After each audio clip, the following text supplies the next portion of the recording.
الشيطان الرجيم بسم الله الرحمن الرحيم اهدنا الصراط المستقيم صراط الذين أنعمت عليهم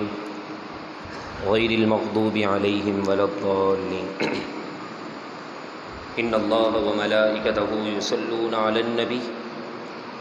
يا أيها الذين آمنوا صلوا عليه وسلموا تسليما اللهم صل على سيدنا ومولانا محمد معدن الجود والكرم وآله وصحبه وبارك وسلم والحبيب الذي ترجى شفاعته لكل هول من الأهوال مقتحم يا من يشفع عند حضرة طه اشفع لنا يا أوجه الشفعاء نظرت إلى بلاد الله جمعا كخردلة على حكم اتصالي مولاي صلي وسلم دائما أبدا على حبيبك خير الخلق كلهم۔ خالق کائنات کا بے حد کرم ہے اور اسی کے فضل سے الحمدللہ آج ماہ صفر المظفر کی دوسری تاریخ ہے اور ستمبر کے مہینے کی 10 تاریخ ہے۔ اللہ تبارک و تعالی ہم سب کو ماہ ربیع الاول کے آنے سے قبل ولادت مصطفیٰ کی خوشیوں میں خوب اچھے اعمال کرنے کی توفیق عطا فرمائے۔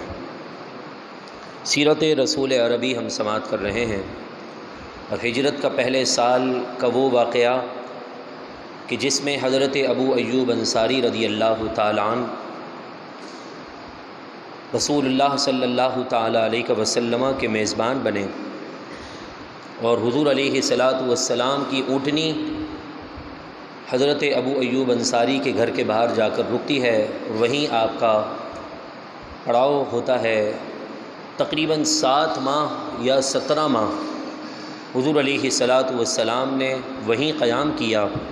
اور پھر اس کے بعد مسجد نبوی کی تعمیر کا سلسلہ شروع ہوا۔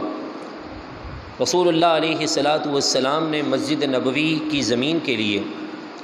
جو زمین منتخب فرمائی وہ کچھ یتیم بچوں کو تھی۔ میرے محبوب علیہ الصلاۃ والسلام نے ان یتیم بچوں کو بلایا اور بلانے کے بعد ان سے فرمایا کہ معاوضہ لے کر یہ مسجد یعنی یہ جگہ ہمارے حوالے کر دو کہ ہم اسے اللہ تبارک و تعالیٰ کی عبادت گاہ یعنی مسجد بنانا چاہتے ہیں۔ تو بچوں نے کہا کہ حضرت بلا معاوضہ آپ اللہ تبارک و تعالیٰ کی بندگی کرنے کے لیے اور اس جگہ کو منتخب فرما لیں۔ تو بچوں کے اس اصرار پر میرے محبوب علیہ الصلاۃ والسلام نے منع فرمایا اور کہا کہ نہیں، یہ جگہ آپ کو اس کی قیمت بتانی پڑے گی اور آپ کو اس کی قیمت دی جائے گی، پھر جا کر اس کو مسجد میں شامل کیا جائے گا۔ پھر قیمت منتخب کی گئی اور یتیم بچوں کی جگہ کو آج مسجد نبوی کے حصے کے اندر شامل ہے، وہ شامل کر دیا گیا۔ یہ سلسلہ چلتا رہا، اطراف کی جتنی جگہیں تھیں سب کو کاٹ کر ملا کر سب کے گھروں کو دور کر کے اور جہاں جہاں کھیتی باڑی اور درخت اگے ہوئے تھے ان کو کاٹ کر مسجد نبوی کے حصے میں شامل کرنا شروع کر دیا تھا۔ اس کے لیے اینٹیں بھی اٹھانی پڑتیں اور بھی دیگر کام ہوتے، مزدور والے صحابہ کرام علیہم رضوان بھی کرتے اور اس کے ساتھ ساتھ میرے آقا علیہ الصلاۃ والسلام بھی اینٹیں اٹھا کر مسجد نبوی کی تعمیر کر کے ہمیں یہ پیغام دے رہے ہیں کہ چاہے دنیا کے اندر آپ کو اللہ نے جتنا بھی مرتبہ اور مقام دیا ہو، مگر جب مسجد کی باری آئے، مسجد کی خدمت کی بات آئے تو جیسے میرے محبوب آگے بڑھ کر مسجد کی تعمیر اور مسجد کے معاملات میں اپنے آپ کو آگے رکھے تھے، تو ایسے ہی یہ سبق ہمارے لیے بھی ہے۔ اور جب حضور علیہ الصلاۃ والسلام اینٹیں اٹھا رہے تھے اور اپنی جگہ پر لگاتے جا رہے تھے تو یہ شعر پڑھتے جا رہے تھے، ھذا الحمال لا حمال خیر ھذا بر ربنا واطہر، کہ اے پروردگار عالم، یہ اینٹیں خیبر کے قریب ایک درخت جس کے اندر کھجور اور دیگر چیزیں تھیں ان کی جگہوں کو صاف کر کے ثواب میں سب سے زیادہ اور پاکیزہ میں سب سے زیادہ اس جگہ کو معطر اور مطور فرما لے۔ پھر اس کے بعد آپ نے یہ دعا کی اور اس طرح کے اشعار پڑھے، اللہم ان الاجر اجر الآخرہ، اے اللہ ان الاجر اجر الآخرتی، اس کا اجر تو آخرت کا اجر ہے، فرحم الانصار والمہاجرہ، تو انصار میرے صحابہ پر اور ہجرت کرنے والے مہاجرین پر اپنی رحمتوں کا نزول فرما۔ یہ سلسلہ آگے بڑھتا رہا، بڑی ہی سادگی کے ساتھ تقوی اور پرہیزگاری کے بنیاد پر اس مسجد نبوی کی بنیاد رکھی گئی، اور اس کی تقوی اور پرہیزگاری میں کون شک کر سکتا ہے کہ آج بھی مسلمانوں کا دل مسجد نبوی کی طرف کھینچا چلا جاتا ہے۔ ایک جھلک دیکھنے کے لیے مسلمان بے تاب ہوتا ہے۔ اگر کسی اپنے علاقے کے اندر گنبد خضرا کا عکس کسی مسجد کی چھت پر، دروازے پر، یا پھر مسجد نبوی کے میناروں کا عکس کسی مسجد کے کنارے پر ہوتا ہے تو لوگ اس کو بھی دیکھ کر دل کے اندر سکون اور راحت محسوس کر رہے ہوتے ہیں۔ یہ اللہ تبارک و تعالی نے مسجد نبوی کی خوبصورتی اور اس سے مسلمانوں کا ایک ربط بیان کیا۔ پھر اس کے مسجد نبوی کی تعمیر کے بعد حضور علیہ الصلاۃ والسلام کے حجرے کے بالکل قریب ایک چبوترا بنا ہوا تھا، جسے آج بھی لوگ اصحاب صفہ کا چبوترا کہتے ہیں، یعنی صفہ کا چبوترا۔ وہاں پر ہجرت سے جب حضور کے غلام مدینے پہنچتے ہجرت کر کے، تو جن کے پاس گھر نہ ہوتا وہ وہیں پر رہا کرتے تھے، یا پھر کوئی حضور سے کوئی دینی مسئلہ پوچھنا چاہتا تو وہ حضور کا وہاں انتظار کرتا،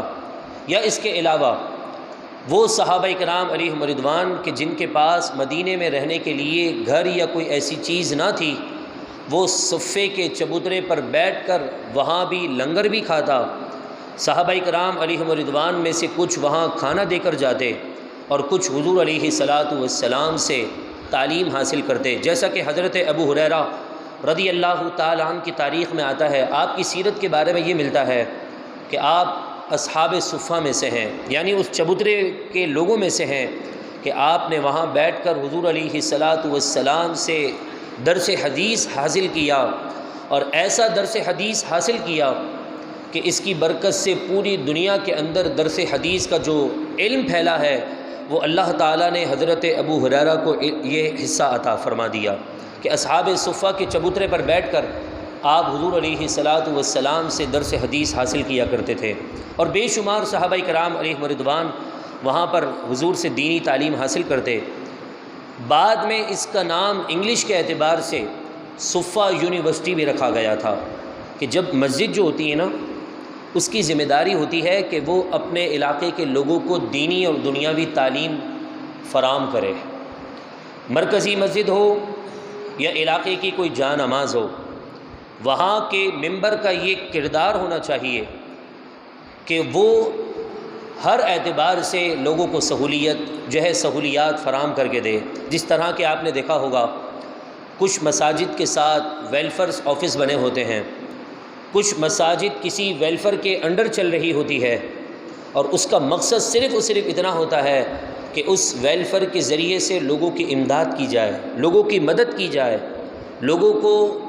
ان کی جو بیسک نیڈز ہیں وہ آسانی کے ساتھ مہیا کر دی جائے۔ اور یہ سب سے اہم کام ریاست کا ہوتا ہے، اور ریاست اگر یہ کام نہ کرے تو پھر علاقے کی مرکزی مسجد ہو یا پھر علاقے کی کوئی عام سی مسجد ہو، اس کے ممبر کی یہ ذمہ داری بنتی ہے کہ وہ اپنے دین پر چلنے والے مسلمانوں کی خیرخواہی کرتے ہوئے ان کے ہر کام میں ان کی مدد کرے۔ اصحاب صفہ بھی ہمیں یہی درس دے رہا ہے۔ صفہ یہ جو یونیورسٹی ہے، رسول اللہ صلی اللہ تعالیٰ علیہ وسلم نے مسجد کے اندر جو یہ صفہ کی پہاڑی بنائی، اس کا بھی یہی کام تھا کہ وہ غریب اور لاچار لوگوں کی مدد کرتا، اور وہاں پر صحابہ کرام علیہم رضوان کھانا پہنچا دیا کرتے تھے، اور جو وہاں پر موجود صحابہ تھے وہ اسے تناول کر کے دین بھی پڑھتے تھے اور وہاں سے رسول اللہ سے فیض بھی حاصل کرتے تھے۔ اس کے متعلق قرآن مجید فرقان حمید سورہ کہف کی آیت نمبر 4 کے اندر فرماتا ہے، آیت نمبر 40 کے اندر فرماتا ہے، وَاصْبِرْ نَفْسَكَ مَعَ الَّذِينَ يَدْعُونَ رَبَّهُمْ بِالْغَدَاةِ وَالْعَشِيِّ يُرِيدُونَ وَجْهَهُ، وہ لوگ جو اللہ تبارک و تعالیٰ کی رضا کے حاصل کرنے کے لیے وہاں پر پڑاؤ ڈالے ہوئے ہیں اور ان کے ساتھ لوگ ہمدردی بھی کر رہے ہیں، وہ صبح و شام اللہ رب العالمین کی رضامندی حاصل کرنے کے لیے اپنے نبی علیہ الصلاۃ والسلام سے خوب فیض حاصل کر رہے ہیں۔ ان کی تعداد کے بارے میں اختلاف ہے، بعض نے 40 کہا، بعض نے 70 کہا۔ الغرض ابتدائی دور ہوگا تو 40 ہوں گے، اور جیسے جیسے لوگ ہجرت کر کے آتے رہے تو 70 بھی اور 170 بھی بعض روایت کے اندر بیان کیا گیا ہے۔ اصحاب صفہ کی تعداد بن چکی تھی۔ یہ سلسلہ چلتا رہا، لوگ وہاں پر آ کر آباد ہونے لگے، اور مسجد نبوی کے اندر لوگ ساری نمازیں ادا کر کے حضور علیہ الصلاۃ والسلام سے فیض حاصل کرتے، حضور جو سبق دیتے اسے یاد کرتے، اور اپنے دیگر بھائیوں تک اس اسلامی تعلیمات کے سبق کو پہنچا دیا کرتے تھے۔ اس طرح یہ سلسلہ چلتا رہا، اور ان اصحاب صفہ کے اندر جہاں حضرت ابو ہریرہ کا نام تھا، وہیں حضرت بلال حبشی، حضرت سلمان فارسی، حضرت صہیب رومی اور حضرت عمار بن یاسر رضی اللہ تعالی عنہم اجمعین بھی جلیل القدر صحابہ وہیں رکا کرتے تھے۔ اور اس سے ایک بات تو یہ بھی پتہ چلتی ہے، جہاں اصحاب صفہ ویلفیئر کا درس دے رہا ہے، وہیں یہ صفہ یونیورسٹی یعنی وہ چبوترا جو آج بھی مسجد نبوی کے اندر موجود ہے، وہ یہ چبوترا یہ پیغام بھی دے رہا ہے کہ مسجد کے ساتھ دینی تعلیم کا مرکز بھی ضروری ہے، جہاں سے لوگ دینی اور دنیاوی تعلیم بھی حاصل کریں۔ آپ اس لمحات میں بیٹھے ہیں، نہ جانے کس کی آمین قبول ہو، آپ ہاتھ اٹھا کر دعا کریں اللہ تعالیٰ اس جگہ جو کچی پڑی ہوئی ہے، اس جگہ کو اچھی کالج، اچھا یونیورسٹی اور اچھا مدرسہ عطا فرما دے۔ پھر اس کے بعد رسول اللہ علیہ الصلاۃ والسلام نے اصحاب صفہ کے لوگوں کے ساتھ جو محبت کا اظہار کیا،